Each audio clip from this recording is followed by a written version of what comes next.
What's going on, guys? MariK here. Last week we covered all of the maps for the classic Battlefront 1 game, went over their layouts, and talked strategy for each of the various factions.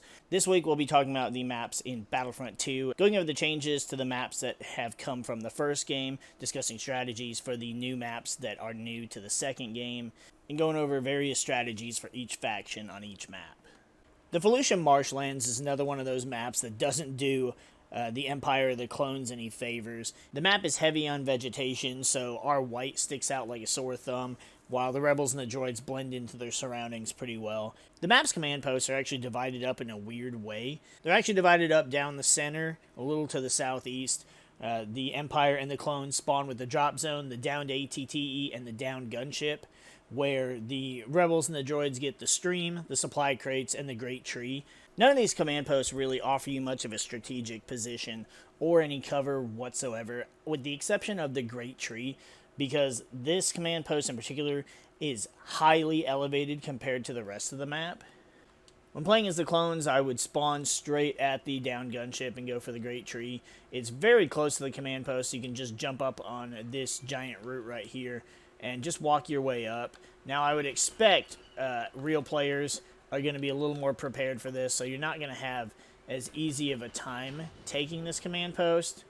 I can't really say anything for the AI because, well, the AI don't seem to care about defending this command post, and the one that is left behind wasn't really doing much to prevent us from taking it. Another option would be to spawn as a pilot, take the ATRT, and attempt to take whichever command posts.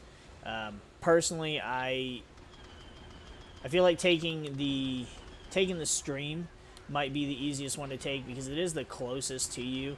They are going to have tanks over there, though, so you do have to be careful not to get hit by them. I personally am not a fan of the ATRT.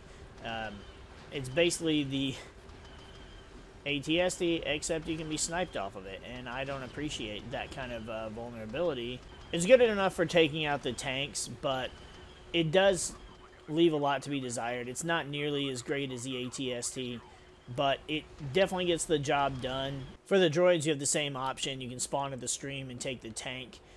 You're so close to the Republic spawn points that it's actually disgusting, because you can just roll up with the tank and just kind of unload on them.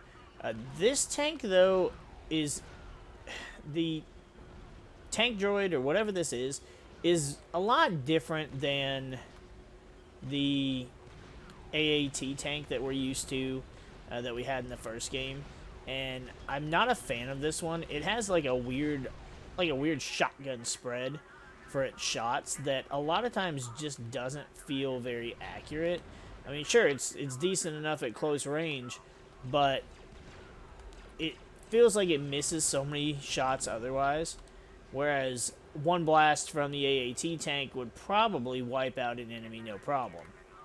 You also just have the option of attempting to take all the command posts, which is kind of feels like the easier route to take. It does feel easier, though, to hold down the command posts as the droids or as the rebels, just because you do get that great tree, so that's an easier command post that you don't have to worry about trying to take, and you can then focus on taking these lower elevation command posts. Eventually, you'll whittle down your enemy's reinforcements enough to just be able to take the final command post.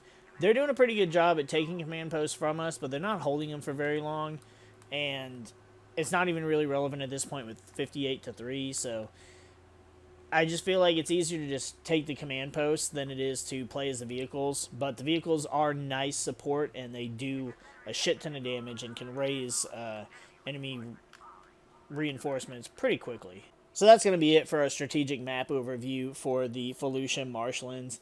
It's not the greatest map, and I don't enjoy playing on it too much, but depending on which faction you play as, it kind of determines the play style and which command posts you should be focusing on first. Honestly, if it's not the great tree, it should be the downed ATTE, and again, that is just dependent on which faction you have. You just want to have more command posts than the enemy, and if you can, prevent them from taking full advantage of their respective vehicles. Star Wars Battlefront Classic Collection comes out in just 2 weeks, so we hope to see you on the Battlefront.